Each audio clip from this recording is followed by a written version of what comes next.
Bienvenidos a Cuéntame una historia de terror. En esta ocasión presentamos la leyenda del duende, tal como es concebido en el país de Ecuador, específicamente en las zonas rurales muy alejadas de la ciudad, lugares desolados en los cuales sus barrios se conforman por un puñado de viviendas y abundan zonas oscuras y amplias.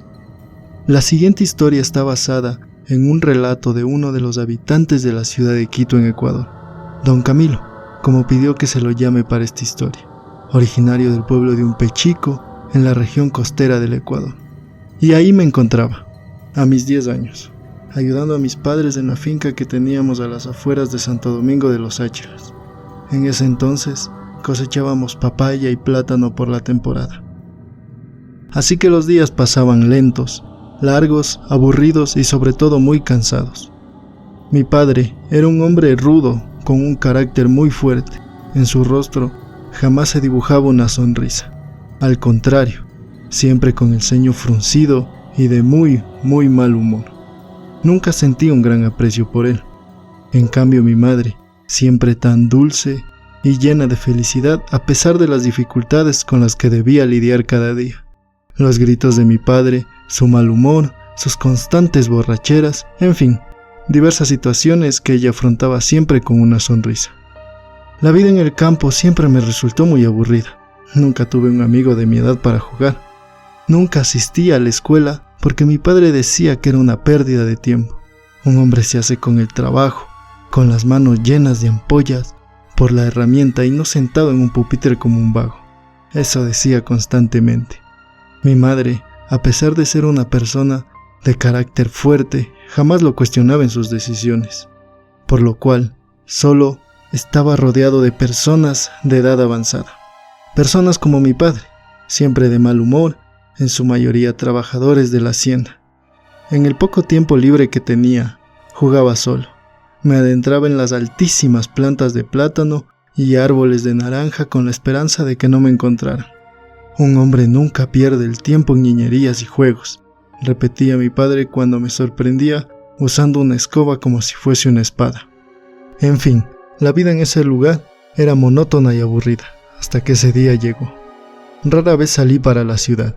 En ese entonces, el acceso y por ende la salida del pueblo resultaba muy compleja. Calles con agujeros enormes, caminos que se los llevaba el río, otros por los cuales los caballos no podían ni pasar debido al fango que se formaba. Pero esa era una ocasión especial. 31 de diciembre, fin de año, uno de los acontecimientos más esperados en el año. La ciudad se llenaba de monigotes, muñecos de trapo de cartón a los que se quemaba a medianoche, señores disfrazados de viudas que con sus payasadas provocaban más de una carcajada. También se encontraban fuegos pirotécnicos, puestos de comida en la calle, gente disfrazada de personajes relevantes del año o personajes de películas. Pero lo que más me gustaba era la feria con sus juegos mecánicos y sobre todo llena de niños de mi edad. La noche pasó rápidamente. A la 1 de la mañana, mi madre, ya cansada, me llevó a una pequeña habitación que alquilamos para pasar la noche. Mi padre, como ya era de costumbre, transitaba ebrio de esquina a esquina. No recuerdo un 31 de diciembre que haya pasado con nosotros. Me despertó un crujido en el piso. Era mi madre, que se disponía a partir en busca de mi padre, para traerlo a dormir. Al verme ya despierto y ofreciéndome a acompañarla, me dijo: «Quédate aquí, y si llega tu padre, me sales a buscar». Sabía que eso no pasaría nunca. Mi padre jamás dejaría su licor por voluntad propia, y vendría por sí solo a dormir. Pero aún sabiendo eso, acepté mi tarea. Había transcurrido ya 1 hora desde la partida de mi madre. Las 3 de la mañana marcaba un viejo reloj pegado en la pared de la habitación.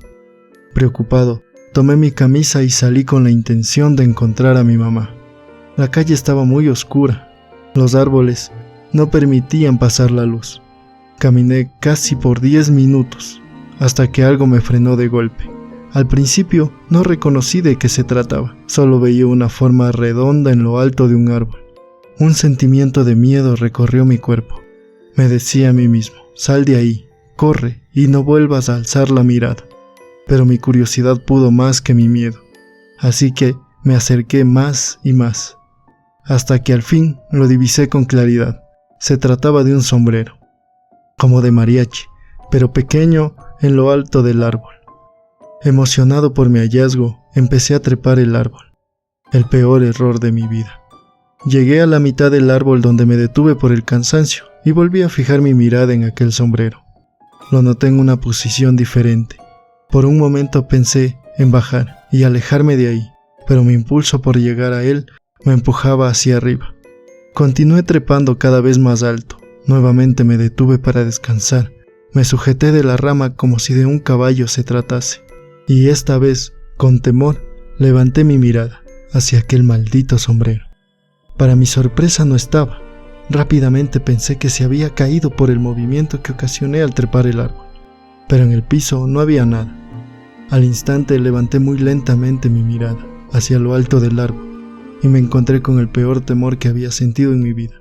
Observé que de la rama sobre mi cabeza sobresalían 2 pies pequeños, como los de un niño mucho menor a mí. Quedé en shock, inmóvil con mi cabeza hacia arriba sin cerrar los ojos, y nuevamente el miedo y la desesperación tomaban mi cuerpo, pero eso no fue lo peor. Poco a poco, el sombrero se veía sobre esos horrendos pies, hasta que un rostro mal formado y pequeño se dejaba ver, con una nariz fina y puntiaguda, con arrugas por toda la cara, una boca que dibujaba una sonrisa extraña y muy grande, de lado a lado, y esos ojos, que nunca pude sacar de mi mente. Esos ojos negros, totalmente negros, me miraban fijamente. Lentamente abrió su boca y sonrió, la sonrisa más tétrica y lúgubre que había visto. En su boca brillaban unos dientes amarillos y puntiagudos, y finalmente clavó su mirada en mí. No podía moverme, parecía que no tenía control sobre mi cuerpo. De su boca salió un murmullo, no sabía lo que decía. Nuevamente repitió algo, pero seguía sin comprender. Su cara cambió, parecía molesto, y un grito salió de él: ¿Cómo te llamas? Ahora sí comprendí perfectamente sus palabras, pero el miedo impedía responder. Luego, sin saber cómo, estaba a mi lado, frente a mí, y me gritó de nuevo: ¿Que cómo te llamas? Me tomó de la mano, se la arrebaté rápidamente, y por el esfuerzo caí del árbol. Mientras caía, no podía dejar de ver al pequeño ser en lo alto del árbol, que reía como un niño.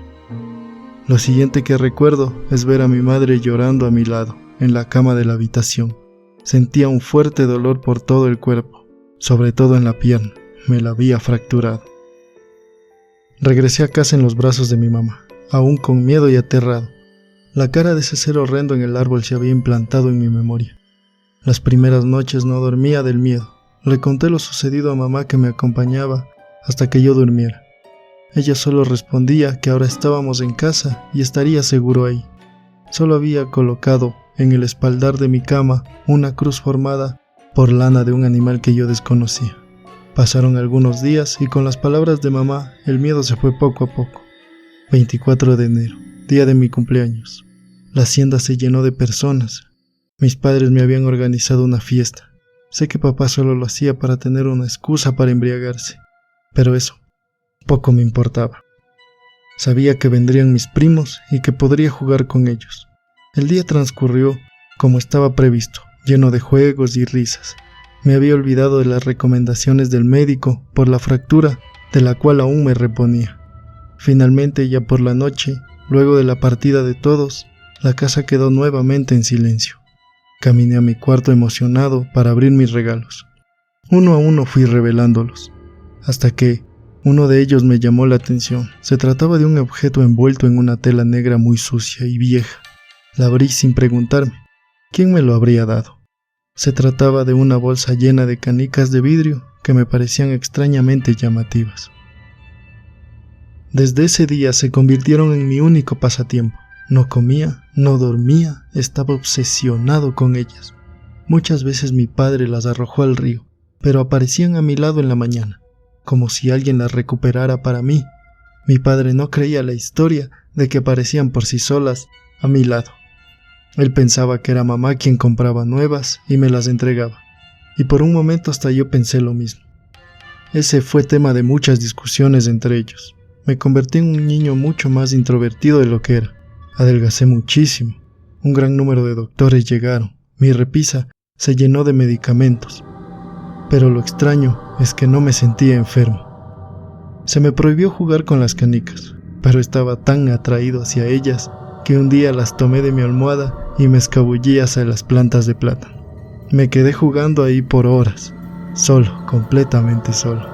El juego consistía en dibujar un círculo en el piso, poner unas cuantas canicas en su interior y con otra, desde afuera del círculo, lanzarlas con los dedos y sacar a las demás. En ese juego pasé hora tras hora, día tras día. El sol casi se desvanecía por completo en el horizonte. Lancé la canica, pero no acerté a ningún objetivo. Me disponía a tomarla nuevamente cuando una mano pequeña, arrugada, con uñas largas, que jamás había visto, la tomó. Alcé la mirada. Ahí estaba nuevamente ese ser pequeño del árbol. Otra vez clavó sus ojos negros en mí. ¿Te gustó mi regalo?, dijo y sonrió. Juguemos, decía. Y sin saber cómo, me encontraba ya jugando con él. Saltaba, brincaba y reía a carcajadas, mientras lanzábamos las canicas. Y así pasaron varios días. Ya no le temía. Él me llamaba hermano y yo lo llamaba igual. Ya no recuerdo cuántos días jugamos juntos, pero eran muchísimos. Mi mamá veía con miedo cuando, según ella, yo hablaba solo. Me preguntaba, ¿con quién hablas? Yo le decía la verdad, con mi hermanito del árbol. Ella, muy asustada, me decía que ese era el duende, que me alejara de él, que era malo y que quería hacerme daño. Yo no le quería creer. Le decía que no me alejaría de mi hermanito, el único que tenía y con el que jugaba. Ya no me permitía salir ni de la habitación, pero no me importaba. Siempre estaba él ahí sentado en el mueble donde guardaba mi ropa y reía a carcajadas. Y yo reía, una risa que me dejaba sin aliento. Pero llegó ese día en donde todo cambió. Yo, amarrado a mi cama, porque era la única forma de mantenerme quieto, llegó ese maldito ser y se sentó en mi pecho. Sentí un peso muy fuerte que me quitaba la respiración. «Bájate», le grité por el dolor que sentía, y él solo reía. Grité «¡Mamá!» mientras lloraba, pero nadie venía. Sentí una presión cada vez más y más fuerte. Me miró como la primera vez y volví a sentir ese miedo terrible, tan profundo que me paralizó. «Serás mi hermano para siempre y nunca te dejaré ir», dijo mientras pegaba su rostro contra el mío. Ya sin fuerzas, ni para llorar, lancé un último grito de ayuda. Mamá entró rápidamente y empezó a rezar en voz alta. Gritos, risas y un Padre Nuestro se escuchaban en la habitación, mientras mamá lanzaba agua bendita sobre mí. Solo así el duende se alejó. Llorando, le supliqué a mi mamá que me ayudara. Ahora ya no eran médicos los que visitaban mi casa, eran curas y chamanes. De agua bendita, crucifijos, imágenes de santos, amuletos, se había llenado mi habitación. Sin ningún efecto, siempre lo veía ahí. El duende, jugando con las canicas al pie de mi cama, riendo y brincando, gritando que me llevaría con él. Y así pasó mucho tiempo. Ahora sí me sentía enfermo y muy débil. Sabía que si seguía ahí, moriría. Así como a las 3 de la mañana lo vi por primera vez, a las 3 de la tarde él desaparecía. Así que tomé unos pocos ahorros que tenía y salí corriendo de mi casa, desesperado, llorando a gritos, esperanzado que no me alcanzara ese diabólico ser. Logré llegar a la ciudad, ya muy entrada la noche. Las 9 de la noche, informaba un reloj en el terminal de Santo Domingo. Compré un boleto hacia Quito y me embarqué en un bus interprovincial. Veía por la ventana asustado, veía el camino, esperanzado que no lo volviera a ver más. Pero nuevamente a las 3 de la mañana y el bus se detuvo en una gasolinera. Ahí lo vi en lo alto de un árbol, mirándome como la primera vez. Pensé que bajaría del árbol y me atraparía. Felizmente, el bus empezó su marcha. Me gritó una frase que en ese momento no comprendía. Llegué a Quito y conseguí trabajo en la panificadora Cosmopolitan, en el centro de la ciudad. Me casé a los 18 años con Marta, la hija del peluquero, del negocio de al lado. Tuvimos un hijo, José, y así pasaron los años tranquilos. Ya no recordaba la infancia tan espeluznante que tuve. 17 de mayo, cumpleaños de José. Terminé temprano el turno en la panadería y compré para mi hijo un anillo con un dulce rojo, en forma de diamante. No contaba con mucho dinero en ese entonces, pero sabía que le gustaría. Llegué a casa y llamé constantemente a José. Deseaba ver su cara al recibir el pequeño obsequio que le tenía. Finalmente, se presentó frente a mí y se lo entregué, pero su rostro se veía triste, algo preocupado. No le presté mucha importancia. Tomó el anillo y se lo puso. Me dio las gracias y corrió hacia su habitación. Le pregunté a Marta, ¿qué le pasa a José? Está muy raro, no quiere ni comer. Anda y juega con él, que ya hace rato no lo haces, me dijo mi esposa. Supuse que debía ser eso. Los turnos de la panadería no me habían dejado tiempo para jugar. Así que me dirigí a su habitación y lo llamé varias veces. Sentí como por mi espalda se acercaba alguien. Intuí que se trataba de José, que se acercaba por mi llamado. Finalmente tomó mi mano y un frío temblor sacudió mi cuerpo. Esa mano arrugada, fría, con dedos largos y uñas puntiagudas, con un aspecto amarillento verdoso, casi en estado de putrefacción. Esa no era la mano de mi hijo, no lo era. Con temor bajé la mirada y lo vi. Ahí estaba, el horrible ser que me atormentaba hace años atrás, que me quitaba el sueño y me producía un terrible miedo. Ahí estaba el autor de mis peores pesadillas, agarrado de mi mano. Intenté soltarme, pero él apretó su mano contra la mía, fuerte, muy fuerte. Lo miré, pero su sombrero cubría su rostro. Finalmente volteó hacia mí y me sonrió. ¿Cómo olvidar esa sonrisa lúgubre que no veía ya hace tantos años, pero que en mi memoria estaba plasmada? Esa sonrisa que me quitó el sueño tantas noches. Ahí estaba nuevamente frente a mí. Y le grité como nunca había gritado. No me llevarás. Lárgate, lárgate, le repetí constantemente, a lo que solo volteó su rostro hacia el piso para luego soltar una carcajada horrible y fuerte, tan aguda, que nuevamente esa sensación de horror poseía mi cuerpo. Finalmente dejó de sonreír y me miró fijamente con esos ojos negros, y de su boca salió una espeluznante frase que hasta el día de hoy me atormenta día tras día. No he venido por ti, me dijo. Ahora tengo un nuevo hermanito y me aseguré que no me lo quites. Y fue en ese momento cuando mi mundo se derrumbó. Con su otra mano, con esa mano tan repugnante que sostuve ya hace algún tiempo, sostenía un objeto y con él frotaba sus asquerosos dientes, amarillentos, pero pintados de rojo. Al principio no supe divisar bien lo que era ese objeto. Luego miré aterrorizado el anillo rojo que con tanto amor se lo entregué a José y me derrumbé en el piso. Ahora comprendía perfectamente las últimas palabras que me dijo cuando tuve que salir corriendo y asustado de casa. Llegará el día que tendré un nuevo hermanito y desearás nunca haberme abandonado. En Ecuador se cuenta que el duende es un ser pequeño, más pequeño que un niño. Tiene un gran sombrero y le encanta jugar con los niños que se lo permiten. También se cuenta que él está fascinado por escuchar la guitarra y acosa a las mujeres jóvenes en los pueblos. Esa fue la historia de Don Camilo. Los vecinos de la localidad que lo conocen dicen que es una persona que tiene problemas mentales y que cuenta esta historia solo para asustar a quienes quieren escucharla. Don Camilo asegura con lágrimas casi imperceptibles y una cara que refleja tristeza que todo lo que cuenta es verdad. Dice que la policía no le cree. Le aseguran que su esposa lo abandonó junto con su hijo por su adicción al licor y hace muchos años, pero él se siente seguro de lo que pasó. Ten cuidado cuando juegas solo. Tal vez no lo estés.